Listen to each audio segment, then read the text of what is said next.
Hello everyone, स्वागत है आपका हमारे इस YouTube channel investment classes Dumraon पर।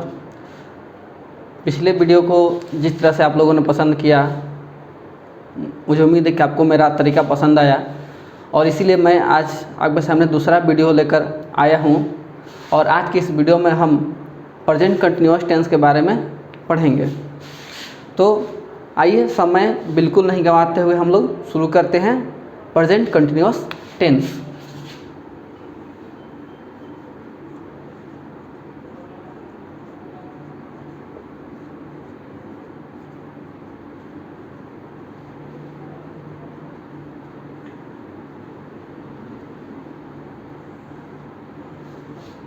प्रेजेंट कंटिन्यूअस टेंस, बाकी जितनी सारी चीज़ें थी, सब्जेक्ट, ऑब्जेक्ट, वर्ब क्या होता है, कैसे होता है, सब कुछ मैंने कल आपको बता दिया था। तो आज मुझे वो सब चीज़ें आपको नहीं बतानी है। और जो भी भाई लोग, आप लोग इस वीडियो को पहली बार देख रहे हैं और उनको अगर कोई चीज़ समझने में दिक्कत हो रही है कि सब्जेक्ट क्या है, ऑब्जेक्ट क्या है या अन्य चीज़ें जो आएंगी जो आपको समझने में समस्या हो रही है, तो आप लोग मेरे पिछले वाले वीडियो को जाकर देखेंगे तो वहाँ से आपको सारी चीज़ें क्लियर हो जाएंगी। तो चलिए मैं शुरू करता हूँ। सबसे पहले बात करते हैं पहचान। क्या बात करते हैं? पहचान। जैसे कल हमने सिंपल प्रेजेंट टेंस में पढ़ा था कि किसी वाक्य को कैसे पहचानेंगे, वाक्य सिंपल प्रेजेंट टेंस में। तो मैंने बताया था उसमें कि जब किसी वाक्य के क्रिया के अंत में ता है, ती है, ते हैं, ये सब लगा होता है तो वह वाक्य सिंपल प्रेजेंट टेंस में होता है। उसी तरह अगर बात करें कि कौन सा वाक्य प्रेजेंट कंटिन्यूअस टेंस में होता है, तो हम कहते हैं कि जब क्रिया के अंत में, जब क्रिया के अंत में रहा है, रही है, रहे हैं या रहा हूँ इत्यादि लगा रहे, तो जो वह वाक्य होता है वो प्रेजेंट कंटिन्यूअस टेंस में होता है। यानी कि कहने का मतलब ये है कि जब वाक्य के क्रिया के अंत में, ये ध्यान रखना क्रिया के अंत में होना चाहिए, अन्य किसी शब्द के अंत में हो तो कोई फर्क नहीं पड़ता हमको। यदि क्रिया के अंत में रहा है, रही है, रहे हैं, रहा हूँ इत्यादि लगा है, मतलब कि वह वाक्य प्रेजेंट कंटिन्यूअस टेंस में है। पहचानेंगे पहले हम लोग और उसके बाद बात करते हैं हम लोग उसके बनावट की, आखिर उसको बनाते कैसे, स्ट्रक्चर क्या होता है उसका बनाने का। तो बात करते हैं स्ट्रक्चर।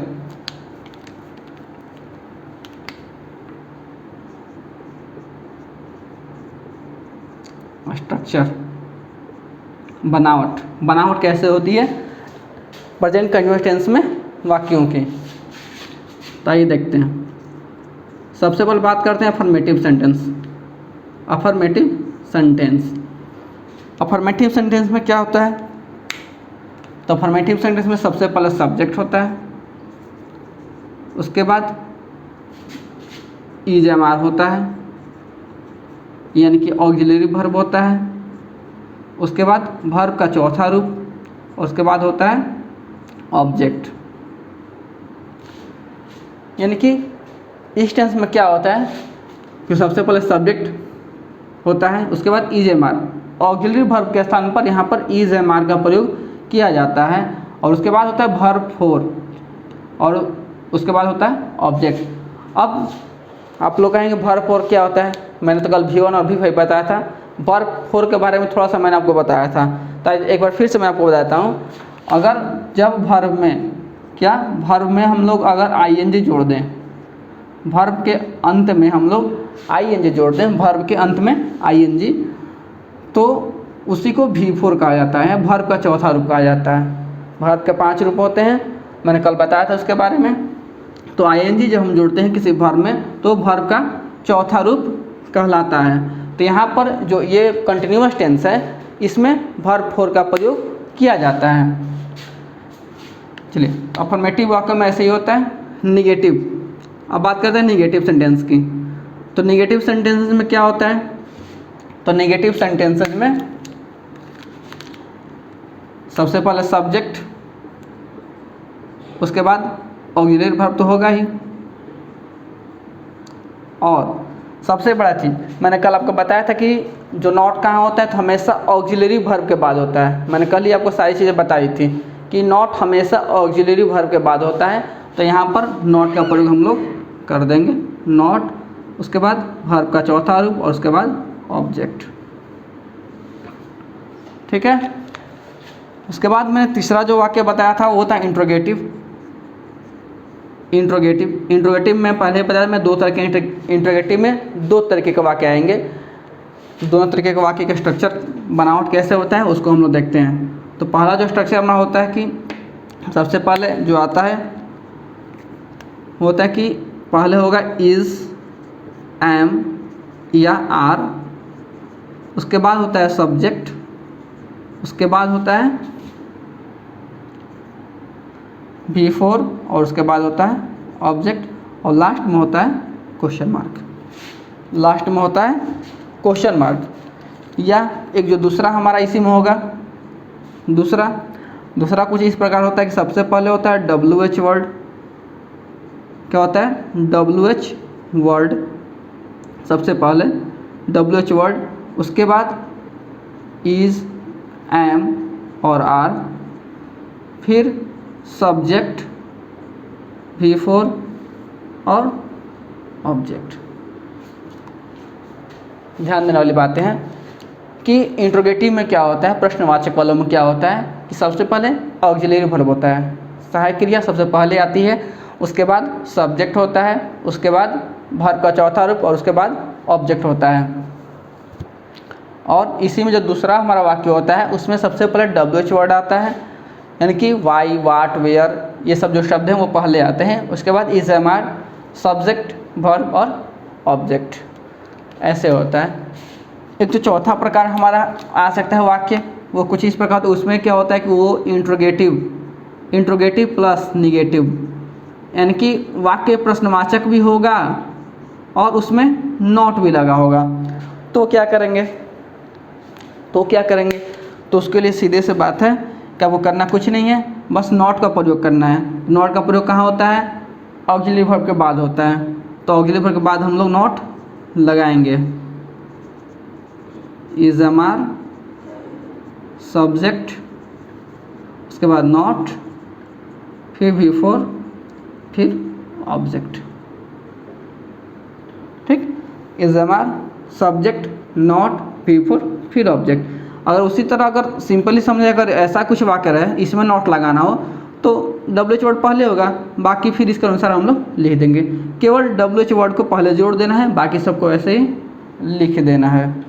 ठीक, इसी में अगर इसको एक तरीके से और लिख सकते हैं हम लोग, इसको एक तरीके से और लिख सकते हैं। वो तरीका क्या है?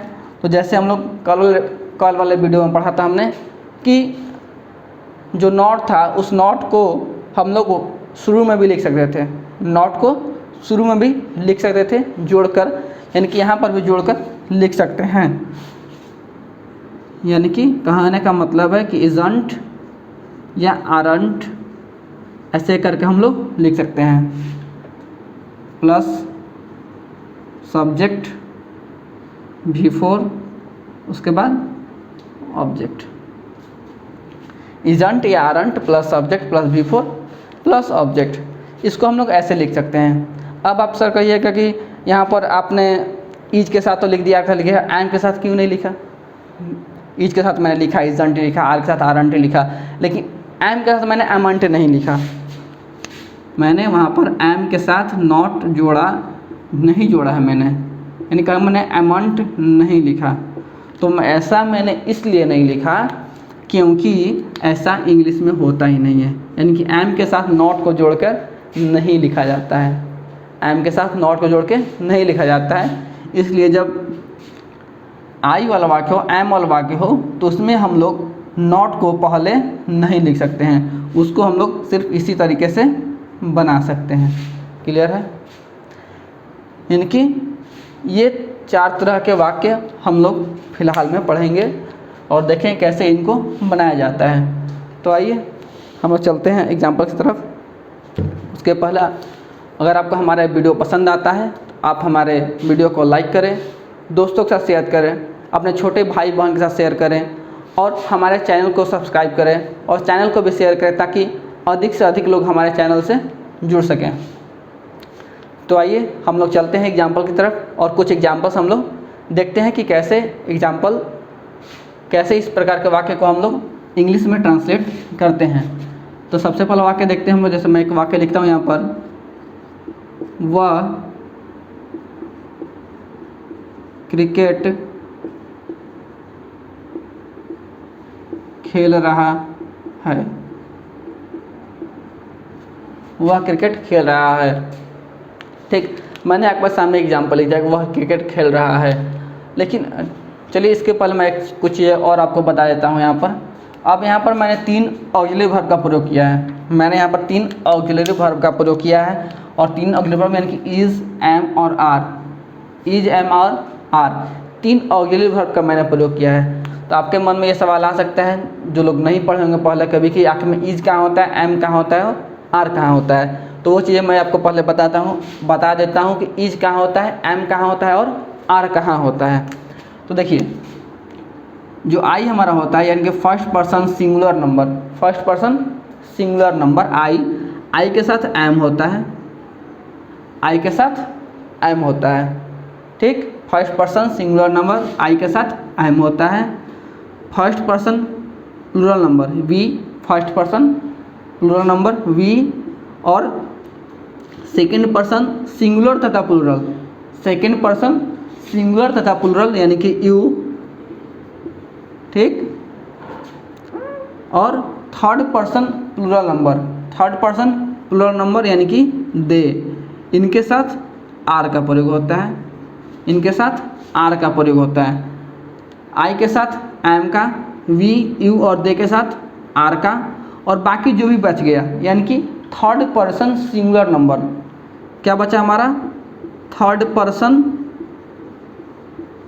Person singular number, third person singular number यानी कि जो हमारा ही, सी और इट, ये जो बच गया इनके साथ होता है किसका प्रयोग, इज का प्रयोग। यानी कि first person singular number I के साथ एम होता है, फर्स्ट पर्सन प्लूरल नंबर एवं सेकेंड पर्सन सिंगुलर एवं प्लूरल एवं थर्ड पर्सन प्लूरल नंबर के साथ आर होता है, जबकि थर्ड पर्सन सिंगुलर नंबर यानी कि ही, सी, इट, इनके साथ इज का प्रयोग होता है।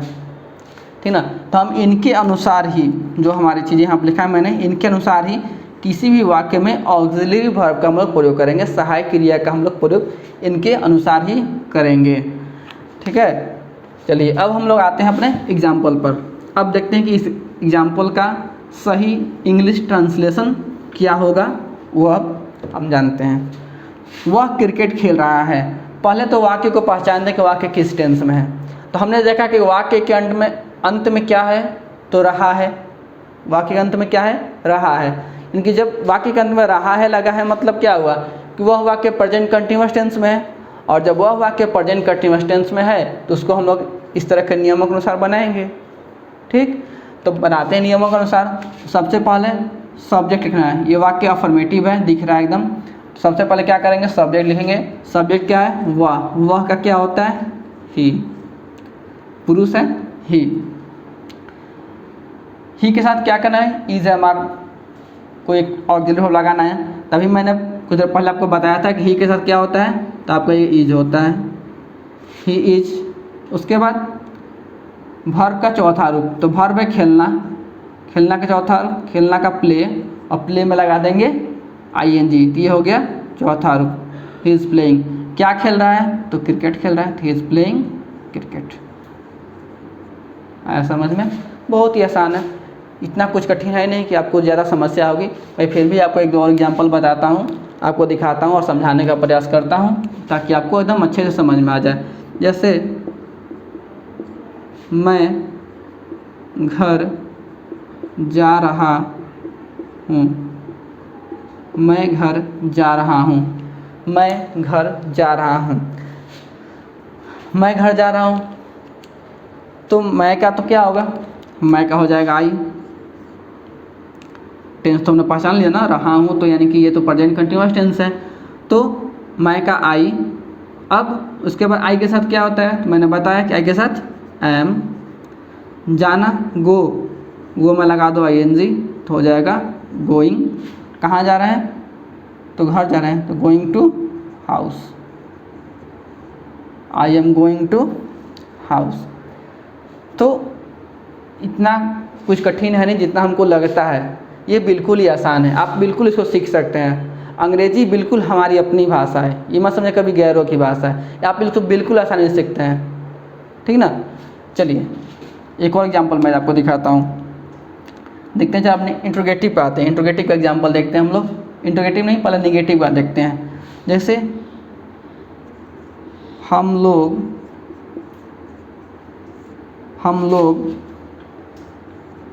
बाजार नहीं जा रहे हैं,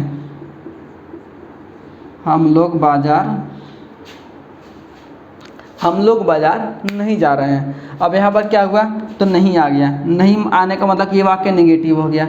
निगेटिव जब हो गया तो निगेटिव का स्ट्रक्चर हम लोग फॉलो करते हैं, निगेटिव का स्ट्रक्चर हम लोग फॉलो करते हैं। क्या होगा, वी, हम लोग का वी के बाद फिर इज एम आर, वी के साथ आर, नहीं तो नॉट, जाना तो गो में ING और गो के साथ टू लगा दो, उसके बाद market, we are not going to market. देख रहे हैं, बिल्कुल आसान है। चलिए मैं कुछ और एग्जांपल्स आपको दिखाता हूँ। जो हमारा इंट्रोगेटिव बच गया, निगेटिव अब मैंने आपको बता दिया, इंट्रोगेटिव से कुछ एग्जांपल्स देखते हैं हम।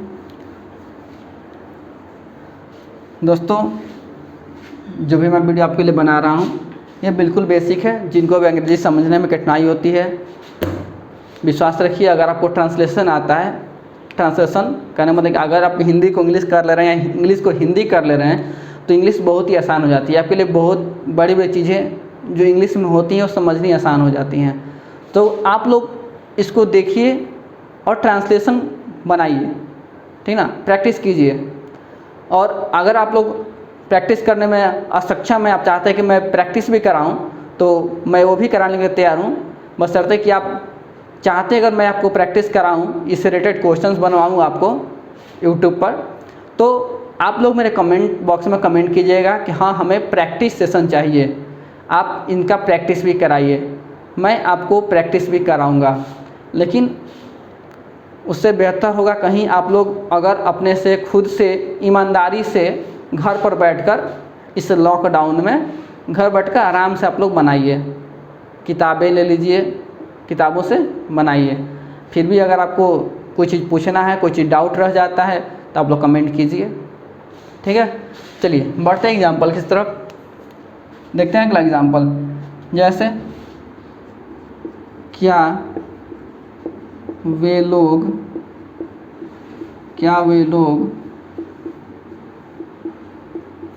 पढ़ रहे हैं,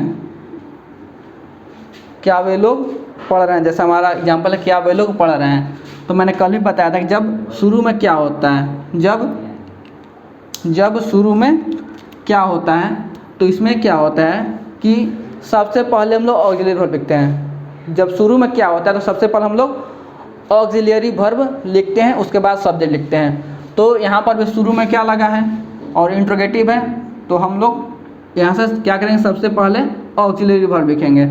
और यहाँ पर ऑक्सिलरी वर्ब क्या होगा, देखते हैं सब्जेक्ट क्या है। सब्जेक्ट है हमारा दे, वे लोग यानी कि दे, तो दे जब सब्जेक्ट होगा तो ऑक्सिलरी वर्ब क्या होगा, आर। ऑक्सिलरी वर्ब क्या होगा, आर, यानी कि आर दे और पढ़ना का रीड, और इसमें लगा देंगे ING, आर दे रीडिंग और क्वेश्चन मार्क, हो गया, ठीक।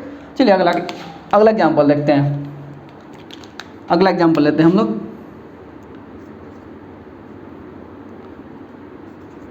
वह खाना क्यों पका रही है, वह खाना क्यों पका रही है। चलिए मैंने एग्जाम्पल आपको समझ दिया, वह खाना क्यों पका रही है। अब यहाँ पर क्या हुआ कि देखिए जो इंट्रोगेटिव वर्ड था, यानी जो प्रश्न सूचक शब्द था वो अब आपका बीच में आ गया, यानी कहने कि ये शुरू में नहीं है, ये बीच में आ गया है। तो अब यहाँ पर क्या करेंगे, ऐसे वाक्यों के लिए मैंने बताया था कल भी कि ऐसे वाक्यों के लिए सबसे पहले WH वर्ड लिखते हैं, सबसे पहले WH वर्ड लिखते हैं, यानी कि इसका जो अंग्रेजी होगा वो सबसे पहले हम लिखेंगे, यानी क्यों का लिखेंगे तो क्या होगा अंग्रेजी, तो वाई।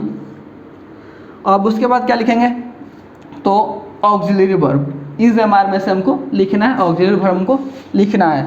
तो यहाँ पर देखिए क्या होगा, वह है ना, लड़की है, सिंगुलर है, तो वह के साथ इज, लड़की है तो सी, वाई इज सी, पकाना का होता है कुक,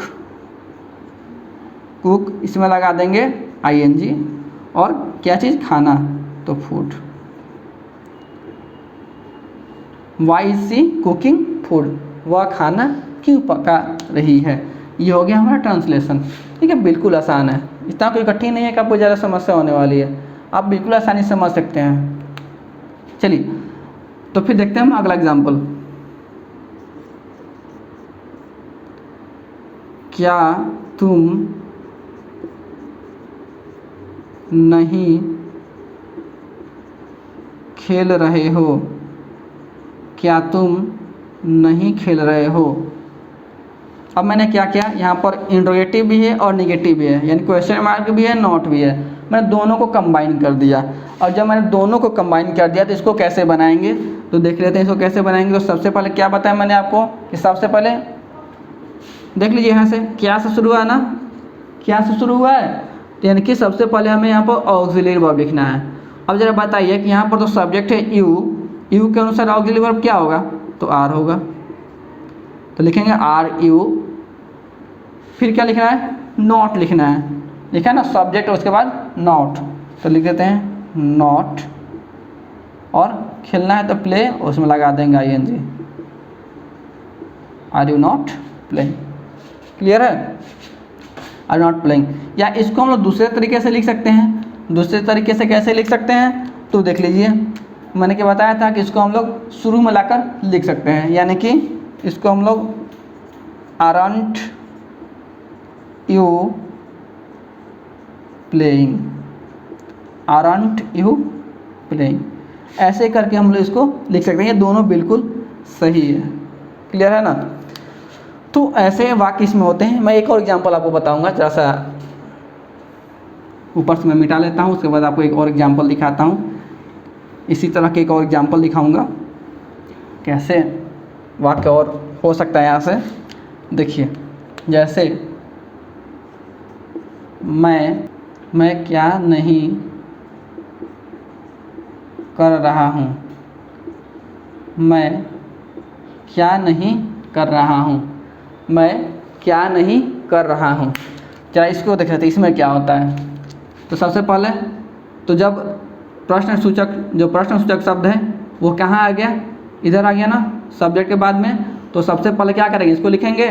तो सबसे पहले इसको लिखते हैं, तो क्या का वाट होता है ना, दिस मीन्स या, तो वाट मीन्स क्या, तो वाट मीन्स क्या, तो वाट मैं है तो एम आई, फिर होगा not, watt M I not doing, watt M I not doing. ठीक है, तो ऐसे इसको हम लोग बना सकते हैं। इसको एक तरीका से और बना सकते हैं ना, कहिए हाँ, अच्छा नहीं कहिएगा, ठीक है कोई बात नहीं। वाट एमंट आई डूइंग, इसको ऐसे बना सकते हैं ना, नहीं बना सकते हैं, अच्छा नहीं बना सकते हैं। क्यों नहीं बना सकते हैं, क्योंकि एमंट को ऐसे नहीं लिखा जाता, ये लिखना गलत होता है। मैंने शुरू में बताया कि एमंट को ऐसे नहीं लिखा जा सकता, ये गलत होता है। तो यानी कि इसको हम लोग ऐसे, जैसे हमने इसको बनाया दो तरीके से, इसको दो तरीके से बनाया हम ना, लेकिन हम लोग मैं वाले को, आई वाले को दो तरीके से ऐसे में नहीं बना सकते हैं, क्योंकि एम के साथ नॉट को जोड़कर नहीं लिखा जाता है। एम के साथ नॉट को जोड़कर नहीं लिखा जाता है। तो दोस्तों आज गर्मी काफ़ी ज़्यादा आपको दिख रहा होगा, इसलिए मैं इतना ही पर अपने वीडियो को बंद करता हूँ। उससे पहले मैं आपको कुछ चीज़ें बता दूँ कि मैंने आपको जो भी बता रहा हूँ, जो भी सिखा रहा हूँ, अगर आपको अच्छा लग रहा है, आपको लगता है कि हाँ मुझे ऐसे और वीडियो बनाना चाहिए, तो आप मेरे वीडियो को लाइक करें, शेयर करें, हमारे चैनल को सब्सक्राइब करें और कमेंट करें, अच्छा है, बुरा है, आपको कुछ और चीज़ चाहिए, इसमें मैं कुछ और बता सकता था, मैंने छोड़ दिया, तो आप हमको बताइए, ठीक है ना। इससे क्या होगा कि मैं आपके लिए और अच्छे से आपको बताऊंगा, आपके लिए और अच्छे से वीडियो बनाऊंगा। तो बाकी सारी बातें भी होती रहेंगी। फिलहाल गर्मी कुछ ज़्यादा परेशान कर रही है, तो आप लोग घर पर रहिए, सुरक्षित रहिए और वीडियो देखते रहिए घर बैठ के। और क्या, बाकी धन्यवाद।